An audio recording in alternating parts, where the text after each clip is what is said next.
Commissioner Santiago. Shoemaker. Scott Jensen. Bill Blank. And can I remind the commissioners, speak into the mic loud and enunciate.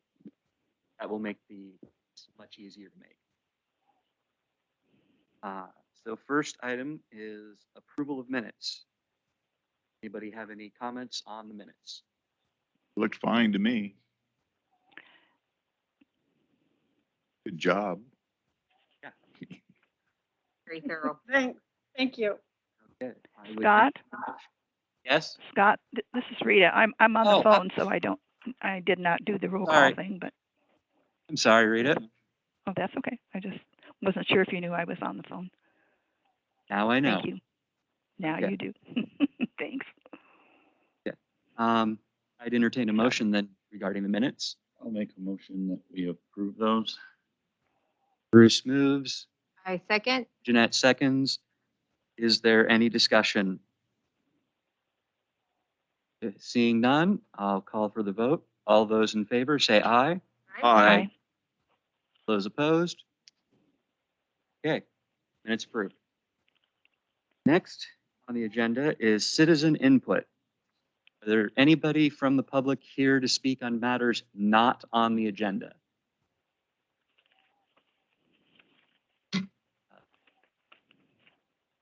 Hearing none, we will proceed.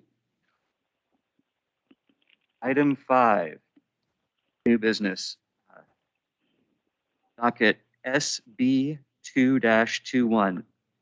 Creekwood Homes, Inc. is requesting approval of a preliminary subdivision plat to subdivide approximately 1.76 acres of land described as Columbia County Assessor Map numbers. 07900, 07600, and 07500. To create 9 lots in the moderate density residential R4 zoning district. The site is located northeast of Southeast 6th and Southeast Elm Street intersection.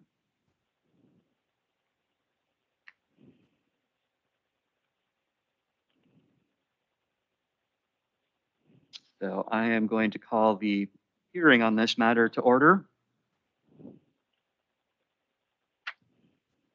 I am calling this public hearing in order to consider an application for preliminary subdivision plat approval SB 2-21. Procedure for this hearing will follow a strict format. Testimony and evidence must address the criteria that apply to the decision as described in the staff report, or the criteria the person testifying believes to apply to the decision. Limited land use decisions do not take verbal public testimony because they do not require interpretation or the exercise of policy or legal judgment. Any written comments shall be included in the record. Only city staff, the applicant, and the planning commission will have an opportunity to speak. Does any planning commission member wish to declare any ex parte contacts or conflicts of interest regarding this matter? No. All right. Does any party wish to challenge any commissioner's impartiality or legal capacity to participate in this matter? Seeing none, the order of the hearing will be the staff report and the applicant's presentation and the staff response. Thereafter, the hearing will be closed for consideration of the matter by the commission. The decision of the planning commission can be appealed to the city council. With that, staff report. Thank you, commissioners. Thank you for being here, as always. So I'll begin by going over the observations. Then I'll move on to letting you know where the applicable approval criteria can be found and the related findings. Next, I'll provide staff recommendation and we'll have a look at the conditions of approval. So starting on page 10 of your packet, under subject site, again, the subject site is approximately 1.76 acres. It is located northeast of the existing Southeast 6th and Southeast Elm Street intersection. The site itself is designated suburban residential on the comp plan map and is zoned moderate density R4. Adjacent zoning is R4 and Columbia County Single Family Residential R10 to the north, Columbia County R10 to the east, R4 and low density R1 to the south, and R1 to the west. All adjacent parcels are in residential use. The property does consist of 3 legal lots of record. One of the lots, which is currently addressed as 33961 Southeast Elm Street, which is tax lot 7600, contains an existing single-family home, and that's proposed to be demolished as part of the project. The remaining 2 lots, legal lots, are vacant currently, as is the undeveloped right-of-way. This site slopes from west to east. The property is not within the 1% annual chance floodplain, commonly referred to as the 100-year, nor does the property contain any wetlands. Under background information, so in 1998, the larger tax lot, which is identified as tax lot 7800 on the existing conditions plan, you can see that on page 74 of your packet.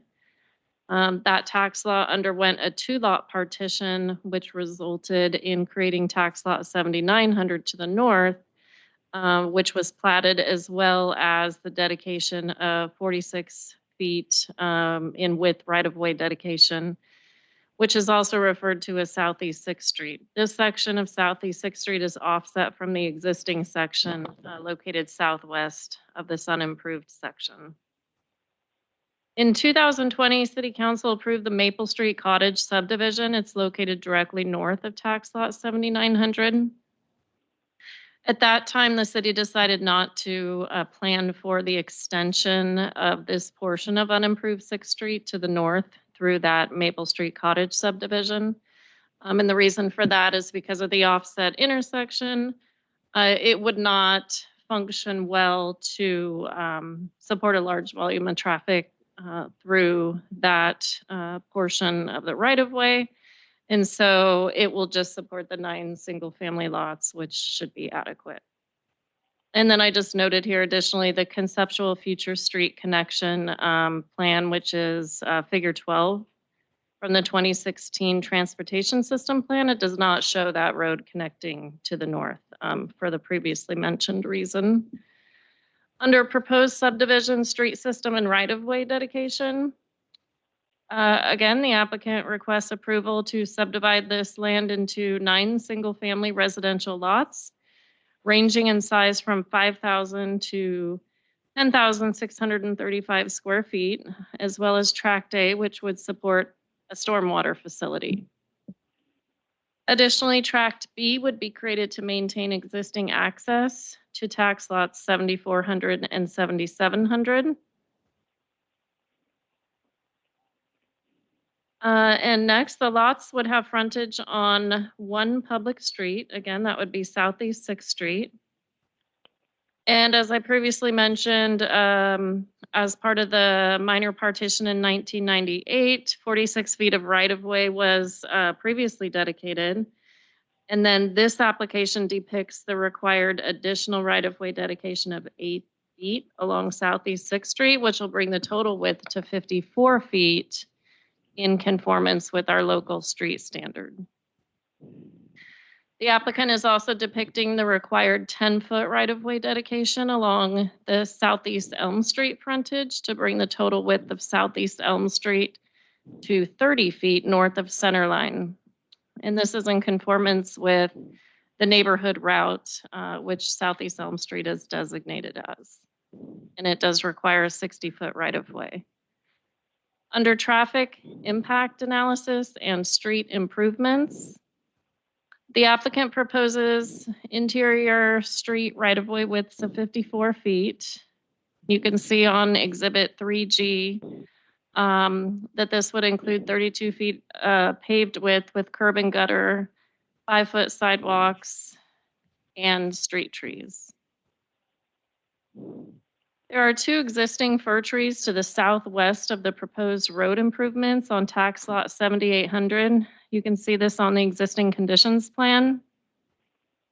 The applicant has depicted the provision of a small retaining wall to preserve the root zone of the trees and a reduced paved width of 28 feet in the vicinity of that wall. The Public Works Director did submit a comment attached as Exhibit 8 stating that it appears the trees are far enough away to allow full paved width, which the city definitely would prefer.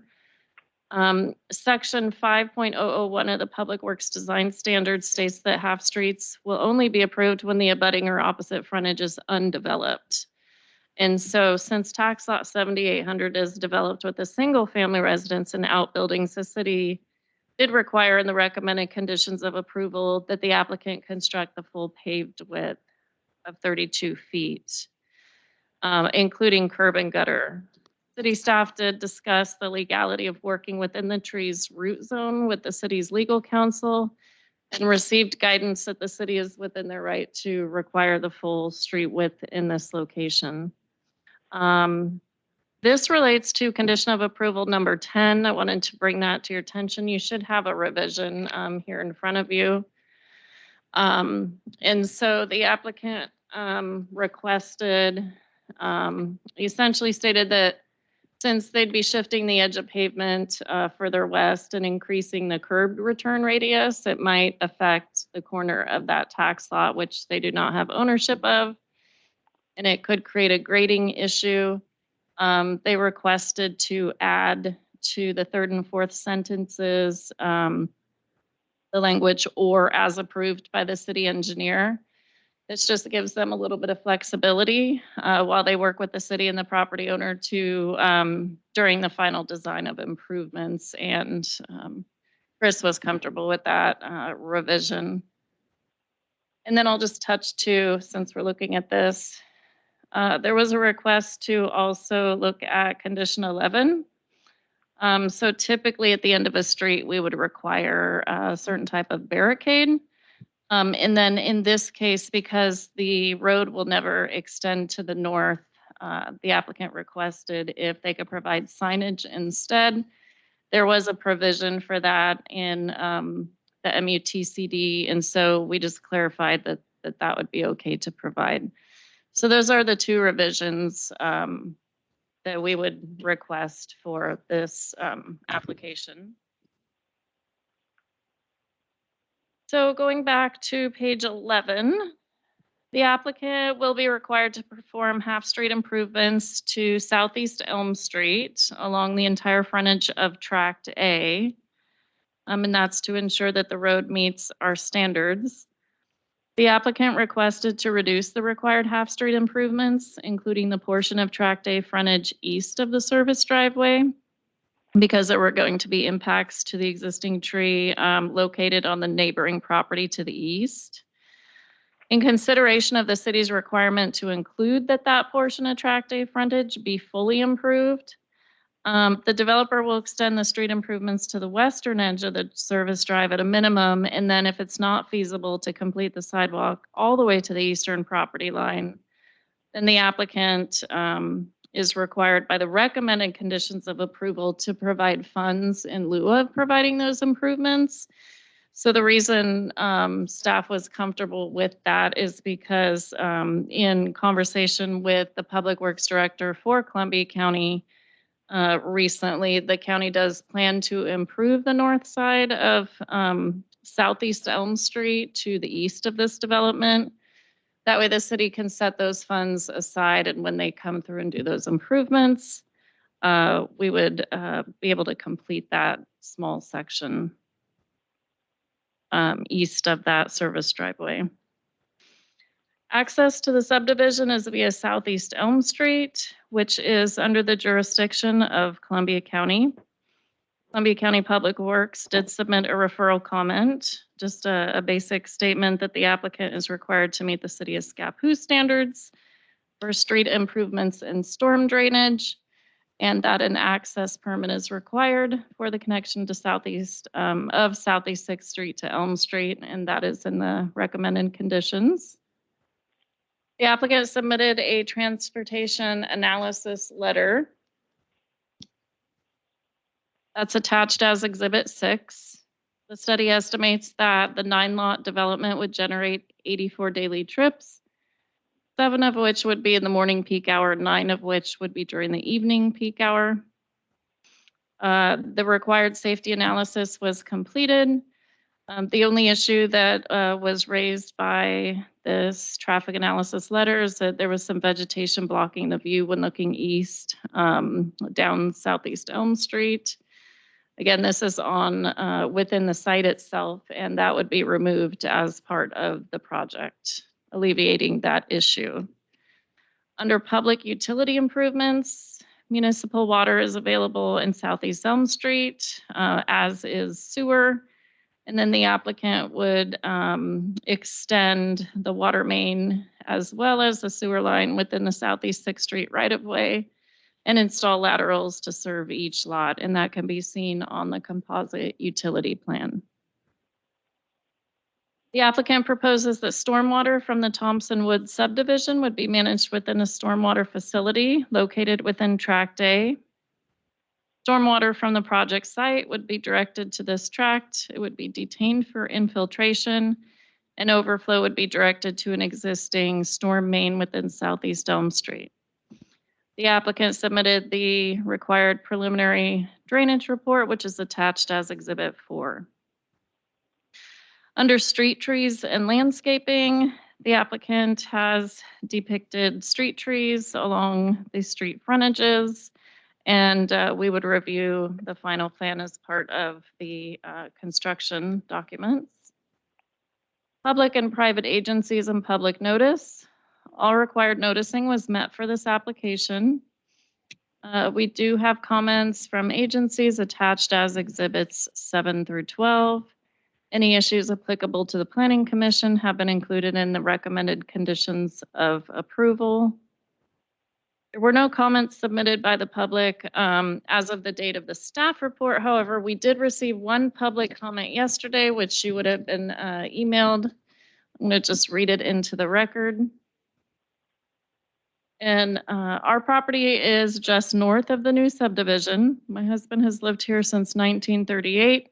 The land behind us has always been vacant with high shrubs and brush. We would like to request a perimeter fence to protect our county-zoned property from subdivision trespassers, both intentional or unintentional.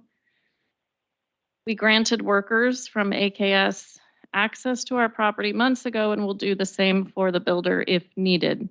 Sincerely, Mr. and Mrs. Robert Davis. I did forward this then to the applicant and received a response right away. It says, Lori, I plan to install a wood fence around the entire perimeter of the subdivision. Once the civil work is completed, the fence will be the same style as Caswell Park. Hopefully this will resolve any concerns. Best regards, Evan. Evan is the owner of Creekwood Homes, who would be developing this project and recently completed the project just south, little southeast of there. So, so that issue has been resolved, I would say. And again, it's not something we can include in the conditions, but it's in the record, and the developer has agreed to provide that. So let's see. So the approval criteria related to right-of-way dedications and improvements can be found in section 17.01.060, which is on page, and the findings are on page 13. The approval criteria for the R4 zoning district are contained in chapter 17.50. The findings are on pages 13 through 15. The approval criteria for street trees are contained in chapter 17.104. The findings are on pages 15 through 16. Approval criteria for subdivisions are contained in chapter 17.150. The findings are on pages 16 through 18. The approval criteria for street and utility improvement standards are contained in chapter 17.154. The findings are on pages 18 through 26. The procedures for land use decision, limited land use decisions are found on pages 26 through 27 and are contained in chapter 17.164. And then if you want to turn to page 27 of your packet.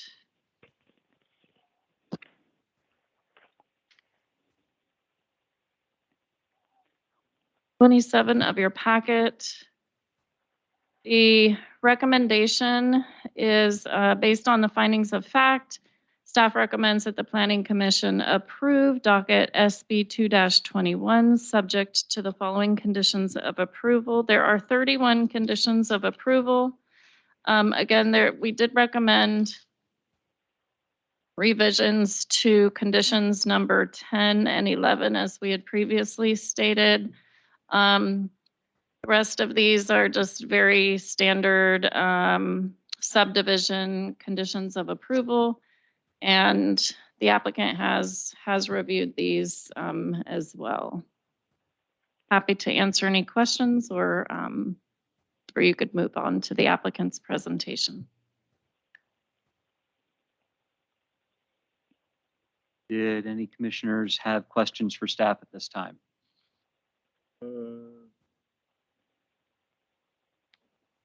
Okay.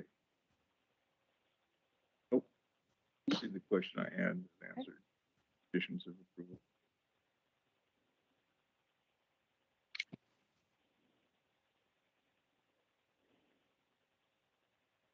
All right. Any other questions?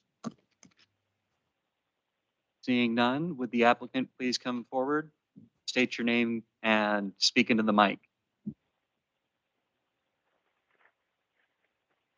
Good evening. I am Glenn Sutherland from AKS Engineering, and I'm representing Evan from Creekwood Homes here. I'm also here with Darko Simic. He's the project engineer on this, also from AKS Engineering.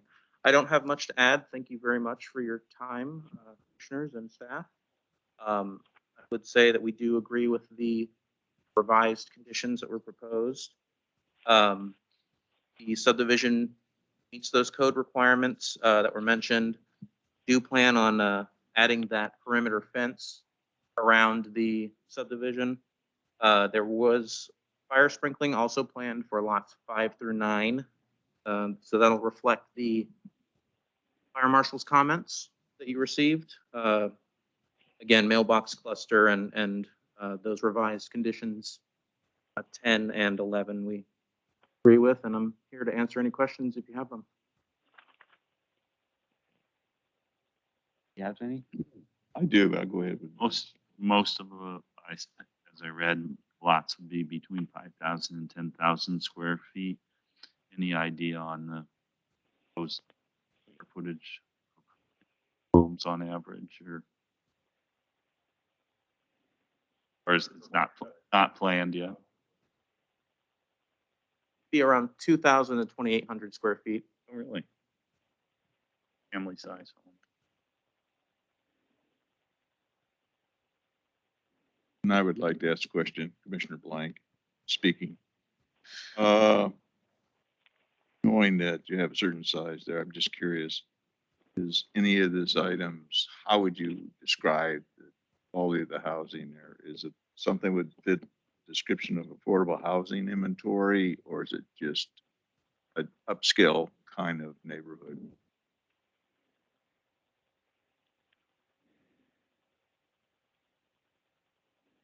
Market rate, okay. Okay.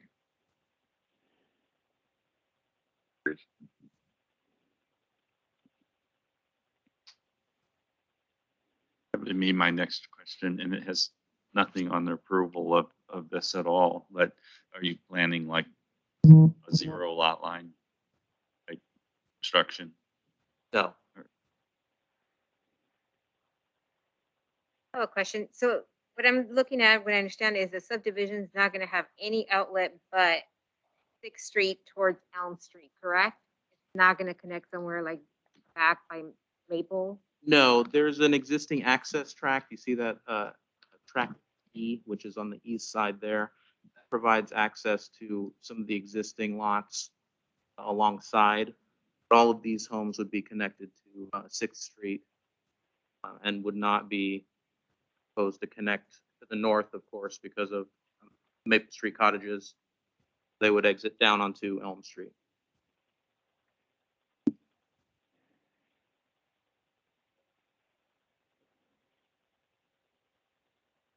Drove by the location today again. Check it out. No, that's a crazy kind of intersection there. I think the idea of reducing the amount of housing in there makes sense, considering what would have been there before. So I can understand that.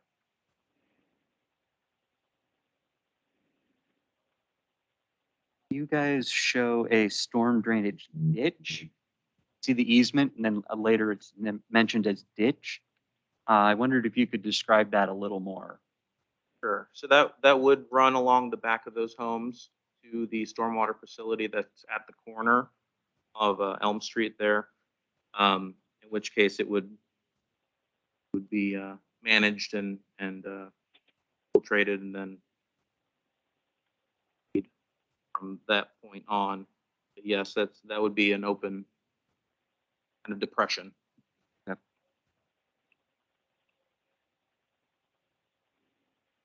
would take away from any possible overflow into the adjoining properties. It would be graded so that it would not flow that direction.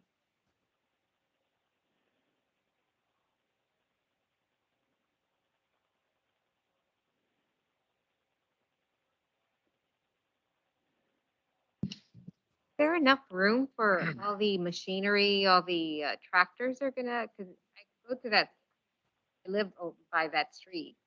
Didn't seem very wide, that section there where the subdivisions on Elm Street. My concern is that constantly every year, especially during rainy season, that street always has these big holes. It deteriorates really easy.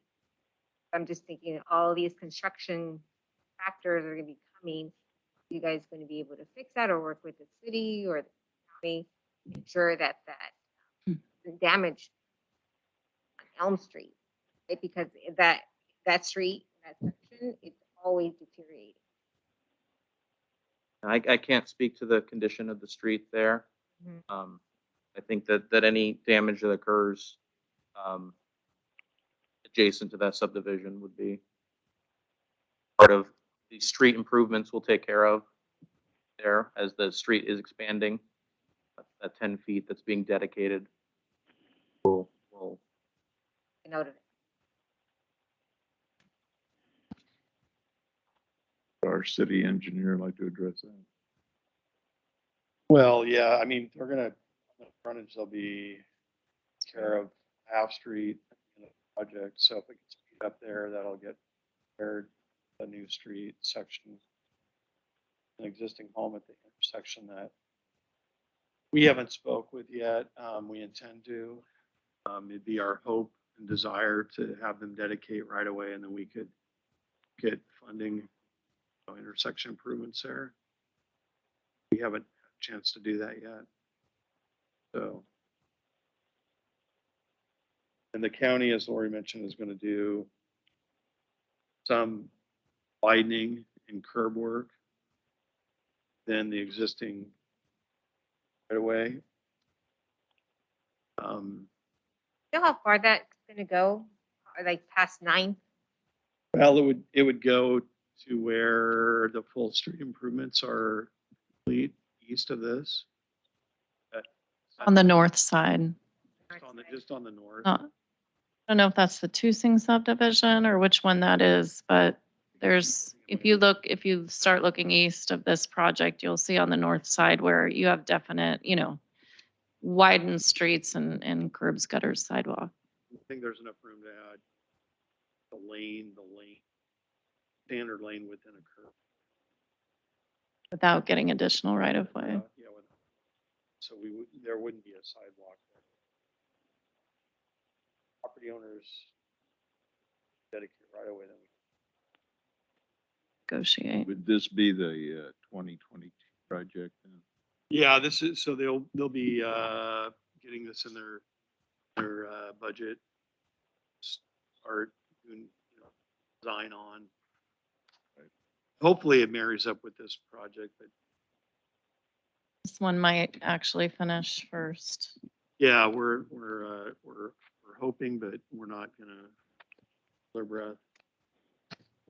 Is all of the north side of Elm Street does not currently have any sidewalk Right. Mhm.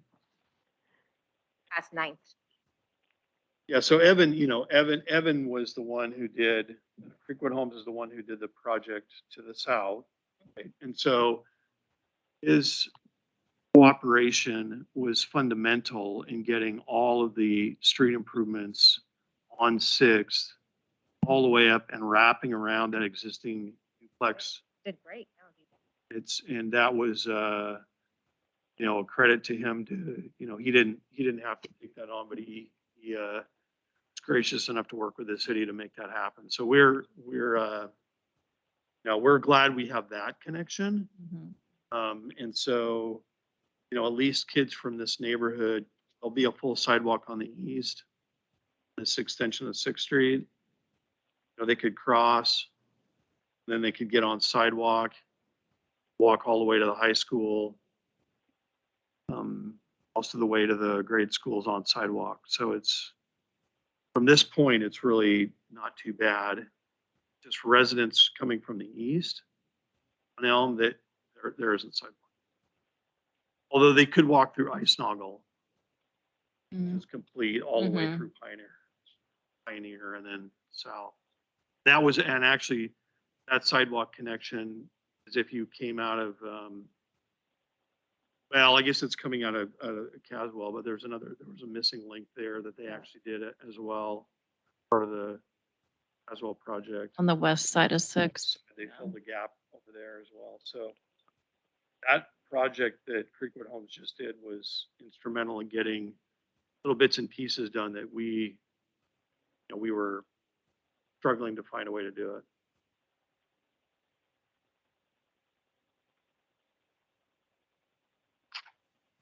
On the Track B access track, why did you end it where you ended it? That was as far as it needed to go to still provide access to the tax lots that have that existing access easement there. Okay.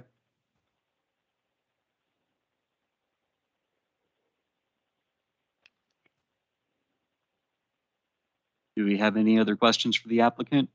Rita? No, I'm good.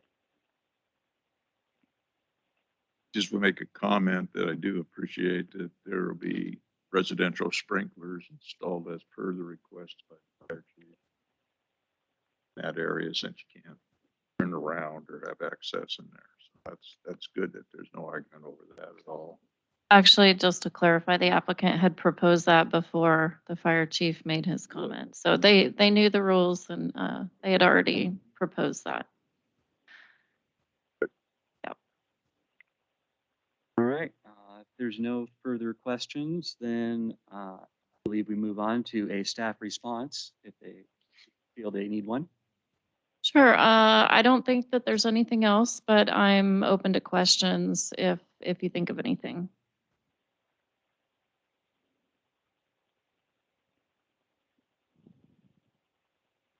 I don't have any other comments. Lori mentioned, they're going to the city to get with improvement on that extension of Sixth Street. So that's we can hope for, is try to work with that property owner to make something happen there. So we don't have to deal with an issue, clean that up later.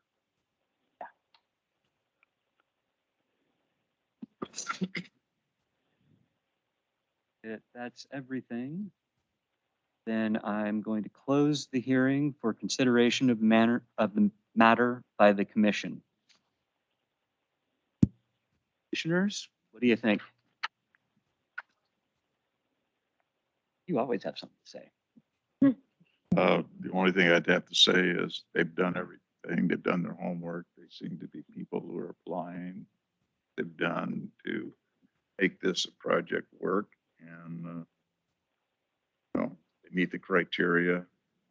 Exceptions, or I should say, the conditions of approval seem to take care of the other issues. I really don't see a problem with approval.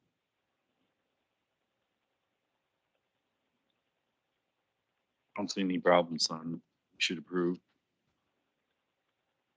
I can't believe, there's that big property there and I didn't even know they can hold up amount of homes, large homes, so I mean, obviously, but it just, I can't believe it, but good job. Looked like the application was solid. I get, excited when people follow all the rules up front. So hearing about the fire sprinkler was just good job. You have one question. They were gonna you're not gonna put a barricade on the end, but you're gonna put signage. You're gonna put signage in the beginning of it, so saying, telling people that it's not a through street? Or is that part of their jobs, or is that the city? Oh, they'll provide, when, in their construction documents, they'll provide signage in compliance with the MUTCD. So we didn't feel like a full type 3 barricade was warranted in this location. It's never intended to be a through street. And it's really low volumes and it's offset from the main. If it was an extension of 6th Street in that alignment, probably would have thought about that differently. But it's so out of the way. But unless you're looking for it, you're not going to go down that street. So you're probably familiar with the 3-rail type 3 barricades. They're pretty obnoxious. And I didn't feel like it's warranted. And MUTCD allows a variance from that to use the type 4s, which are sign. They're kind of a diamond shaped sign that's reflective. There'll be more than one, so it'll be well marked.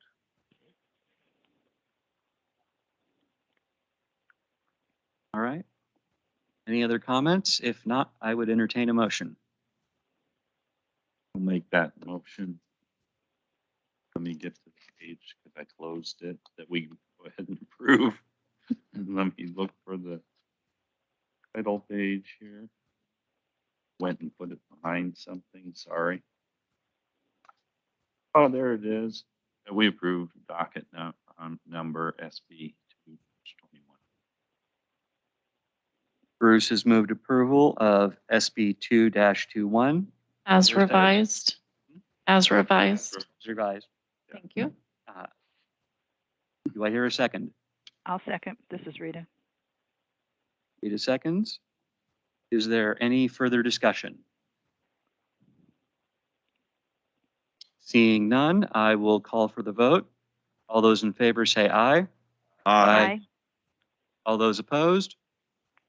All right. Congratulations. Thank you. And with that, we move on to calendar check.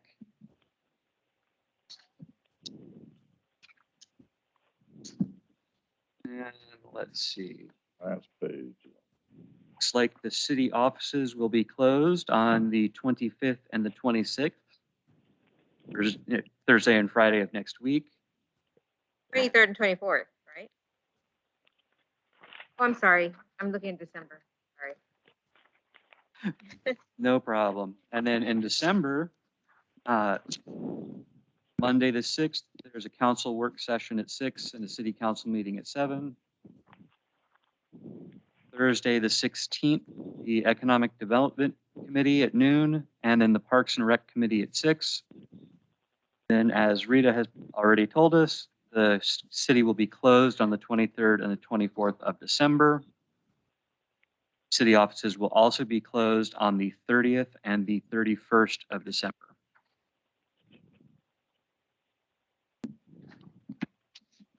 Anything coming down the pipeline we should know about? Well, I just wanted to provide a quick check-in update. The 50-year plan proposals are due Monday.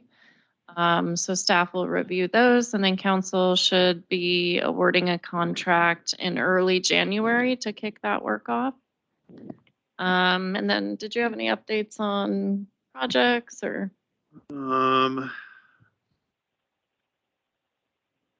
Did anybody have any questions about projects? What's going on right now? Maybe the big one is the East Airport is back in construction as of this week on Monday. So phase 3, 4 kicked off. Probably didn't notice it because it's like 2 miles outside the, Yeah. East side of the airport. last occupied home, but yeah, so it's their way out at the very, very end of that new road and they're laying sewer pipes. They'll be there for months and months, so curious, you could always wander out. Very nice. All right, then commissioner comments. Any commissioner wish to make a comment? When is our next meeting? We have one scheduled or kind of? I'm about to schedule it. I did just deem an application. Well, I'll be deeming it complete tomorrow. It's a little 8-lot subdivision on the north side of Kale Street. And that will be January 13th. All right.